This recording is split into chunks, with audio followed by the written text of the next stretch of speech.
Las academias preuniversitarias pagan impuesto a la renta. Vamos a comentar sobre esta materia en el tema tributario. ¿Qué ocurre con esta situación? Básicamente hay una gran discusión en esa línea respecto pues a la aplicación de la renta para las academias. ¿Qué ocurre en ese sentido? ¿Se paga o no se paga el impuesto a la renta? Bastante tiempo se viene discutiendo, pero para ello tendríamos que remitirnos un poco como a la Constitución, ¿no? Que es la norma de, digámoslo, madre de todas las disposiciones vigentes, ¿no? Entonces, la Constitución, de alguna manera, pues, ha regulado esta situación, ¿no? Básicamente, en su artículo 13 y el artículo 19 de la Constitución ha establecido que el tema de la educación está exonerado de cualquier tributo directo o indirecto. Eso hay que saberlo en líneas generales, ¿no? Para poder entender esta figura. De manera tal entonces que podríamos decir entonces que todo el tema del sector educación está exonerado del pago de impuestos. Bueno, según la disposición, básicamente, que ya hemos hecho referencia a la Constitución, sí, establece de manera taxativa, artículo 19. Entonces nos establece esta situación que es importante tenerlo en consideración, ¿no? Para efectos luego ya ir a la norma de repente de especialidad que nos va a tener que analizar pues desde el punto de vista de repente del IGB o el tema del impuesto a la renta, ¿no? Porque desde esa perspectiva, entonces podríamos entender que en líneas principal no dice, pues el Estado ha regulado esta materia para poder decir, bueno, pues estamos entonces frente a la exoneración del tipo de...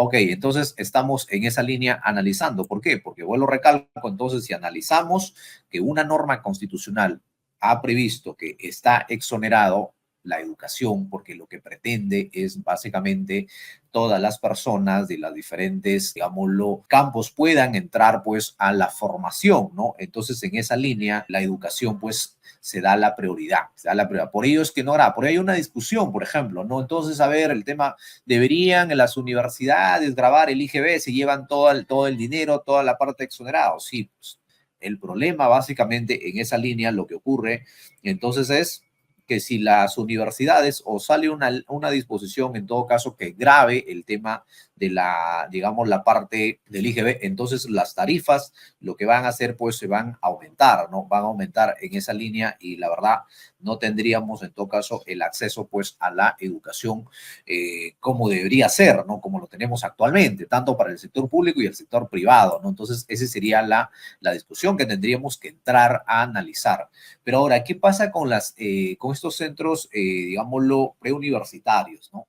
No graba el tema del IGB, o de repente en algunos sí graba el tema básicamente del impuesto a la renta, ¿no? Entonces, pero, ¿qué pasa con las academias preuniversitarias? Esa es la gran interrogante del millón. ¿Qué ocurre en ese sentido?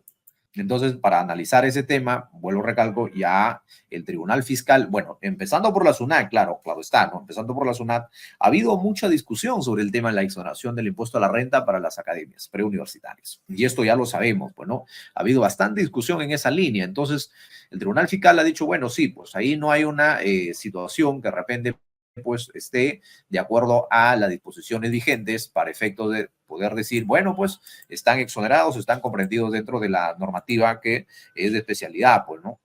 Y entonces, Tribunal Fiscal ha amparado lo que ha dicho, pues, la administración tributaria, que duda cabe, ¿no? Ahora, lo único que han encontrado de alguna manera, pues ya en razón, diría, al artículo 19 de la Constitución es a nivel de sede judicial. Pero ya sabemos que en el tema de sede judicial, pues, este no es un tema vinculante, por decirlo, ¿no? Es como un tema vinculante para poder desarrollar, decir, bueno, ¿sabes qué?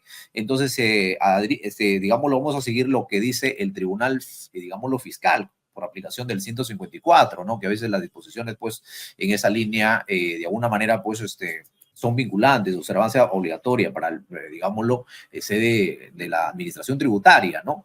Entonces, esa es la situación que realmente hay que tener en consideración a partir de la jurisprudencia, ¿no? Entonces, en concreto, o en resumen, en todo caso, ¿no? Hay una casación importante que es la 9495 del 2015, Lima, en la cual le dan la razón a las academias de decir, bueno, sí, pues efectivamente, ustedes están exonerados del impuesto a la renta, pero hasta la fecha lo que tenemos que entender es que el Tribunal Fiscal no se ha pronunciado de manera, digámoslo, taxativa, de manera expresa, ¿no? Entonces, esa es la situación, ¿no? para poder tenerlo en consideración, ¿no? Si no, de lo contrario, pues estamos en esa situación cuando de repente pues estamos frente a una entidad como una academia. Ahora, sabemos que también en materia tributaria o en materia societaria, diríamos, hay dos formas de constituirnos a través, obviamente, de la 26887 o el tema de lo que corresponde, pues, el Código Civil, que serían las asociaciones sin fines de lucro, ¿no?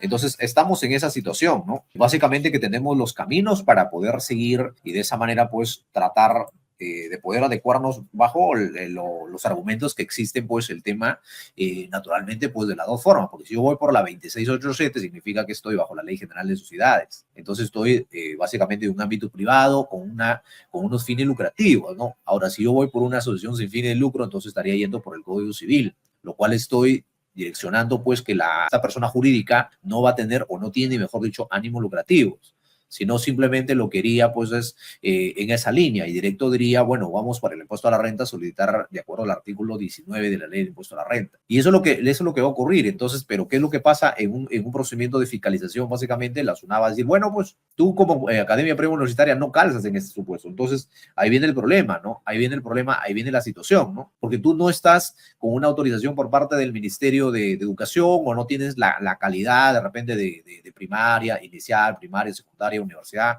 etcétera, etcétera. Entonces, ahí hay un tema bastante importante en esa línea para poder analizarlo. Ahora, pero también de ellos se derivan, ¿no? Porque recordemos, allá si nos vamos al otro impuesto que es indirecto del IGB, bueno, revisemos el artículo 2, en todo caso, para analizar la exoneración. Entonces, en esa situación hay que revisar y hay que tener en consideración. Y sabemos que para el impuesto a la renta, pues este tipo de entidades o actividades, mejor dicho, se rigen por el decreto legislativo 882, que ya siempre habíamos comentado. Entonces, de esa línea, todo lo que son, pues, academias, todo lo que son colegios, ellos van a tributar bajo régimen general del impuesto a la renta. No puedo ser RER, no puedo ser MIBE, porque tienen una norma de especialidad. Y esa es la situación que hay que analizarlo sí o sí, estimados amigos, para poder, de repente, pues, estar de conformidad a las disposiciones vigentes. De lo contrario, pues, entonces estaríamos, de repente, en una situación bastante compleja, ¿no? A nivel de casación ya se han dado, a nivel también de la parte, digámoslo, del Tribunal Fiscal, también se han desarrollado ya a nivel de jurisprudencia. La más reciente que tenemos un pronunciamiento del Tribunal Fiscal fue en el 2020, ¿no? Sobre esta materia, la 924 de la Sala 3 del 2020, en la que, pues, las academias preuniversitarias fueron en esa línea, pero lo que nunca se pronunció el Tribunal Fiscal es de manera expresa, de manera taxativa, pues decir, sí, pues las academias preuniversitarias están exoneradas del impuesto a la renta en aplicación, de repente, pues, del artículo 19 del impuesto a la renta, ¿no? Entonces, pero si nosotros analizamos de la perspectiva ya netamente natural, diría sí, pero las academias preuniversitarias ayudan o coadyuvan en todo caso a la formación. Entonces, eso es bastante polémico, ¿no? Pero vuelvo a recalco que la entidad que debería ser el Tribunal Fiscal, de alguna manera el llamado a pronunciarse y tener una vinculación, un pronunciamiento, diría, que tenga, pues, digámoslo, en aplicación del 154 para no tener esa duda respecto a la aplicación de la norma, porque claro, si hay un tema, pues, que nos dejan ahí camino abierto, como que no quiere pronunciarse, porque el Tribunal Fiscal siempre ha hecho eso, entonces cuando no quiere pronunciarse de fondo, simplemente va por las ramas y no se pronuncia digámoslo, del fondo. Y la verdad es un problema, porque deberíamos ya zanjar todo este tema, ¿no? Deberíamos zanjar todo este tema si es que realmente, pues, las academias se dirigen o no se dirigen frente a la aplicación, pues, de la norma de la exoneración. Y ese es un tema que da mucho para el debate y que a veces me lo habían preguntado sobre esa materia. Entonces, en conclusión, todo lo que tiene que ver con la parte de educación es un tema constitucional que están parados básicamente, que están exonerados por el tema de tributos directos e indirectos. Entonces, dentro de esa situación calzan pues todo lo que son colegios de primaria, inicial, etcétera, etcétera. Pero estos tipos de educaciones que vienen un poco de la parte informal, diría, o la norma también habla así, de la parte informal. ¿Por qué? Porque no tienen la formalidad de alguna manera que nos establece pues para, digámoslo, establecer o adecuarnos a la ley, ¿no? Entonces, pero sí hay el tema de la formación. Toda esta situación es lo que justamente trae a colación el artículo 13 y el artículo 19 de la Constitución. Porque se supone que un país con educación, un país con valores, un país con formación se desarrolla. Y por ello es que justamente es un tema constitucional. Toda persona tiene derecho a la educación. Toda persona. Entonces, si una persona natural o jurídica tiene un centro, digámoslo, preuniversitario, donde los alumnos van a reforzarse, donde los alumnos van a prepararse, y obviamente deberían tener los privilegios que establece pues el tema de la exoneración. Es un enriquecimiento. O cualquier persona que de repente pues forme un centro de educación. Debería tenerlo porque es un tema de conocimiento. El conocimiento nos da poder, el conocimiento nos lleva a otro nivel, pero no, pues entonces aquí estamos en una lucha que la SUNAT dice, no, no, aquí no hay exoneración. ¿De qué hablas? Tribunal Fiscal dice, no, aquí no hay exoneración, ¿de qué hablas? Bueno, lo único que te podrían dar la razón y es en sede judicial, pero pásate ahí pues litigando pues ¿cuántos años? Para que al menos te digan, bueno, ya, ok, no hay problema, que se dejen en efecto todas las resoluciones de determinación, todas las zonas de pago, todo el tema de las multas. Porque tú sí estás en esa línea, lo que establece básicamente el 13 y el 19 de la Constitución. Pero vuelvo, recalco, esto debería dar para más, ¿no? Debería haber una modificación a las disposiciones donde de manera expresa la tributación tiene que ser así, tendría que ser sencilla para que toda persona que empiece a hacer un negocio diga, bueno, yo voy a poner mi academia preuniversitaria, listo, yo sé que estoy exonerado, dije, ve, puesto la renta, listo, nada más. Pero cuando hay esta duda, que el tribunal fiscal no se pronuncia, no dice como que por ahí no le pasa la franela y que bueno, entonces ¿de qué? Hay inseguridad. No podemos hacer negocios de esa manera.